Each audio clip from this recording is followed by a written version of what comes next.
Hey guys, in this quick video, I'm going to compare Metamask with Phantom Wallet and what are the things that you need to know the differences.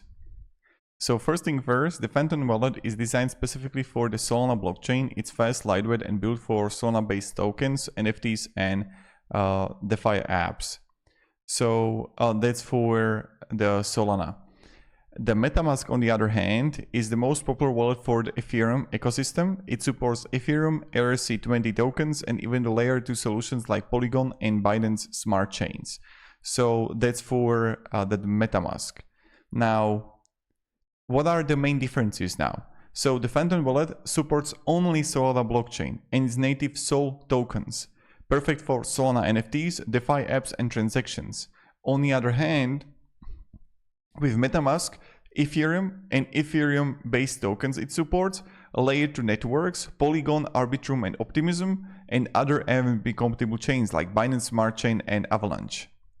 So that's like important. Now they're both easy to use and like you can learn how to use them really quickly. The keys is that both are non-custodial, so you control your own private keys.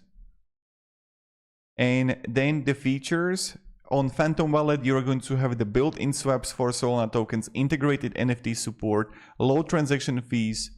On the other hand, with Metamask supports swaps, staking, and multi-network integrations. So if you're focusing on a Solana blockchain, go with the Phantom.com or like Phantom app. But if you are going to with the Ethereum and layer 2 networks, you can go with the Metamask.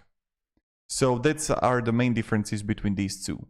So thank you very much for watching. Hope this video helped you at least a little bit what you need to know, and have a great day and goodbye.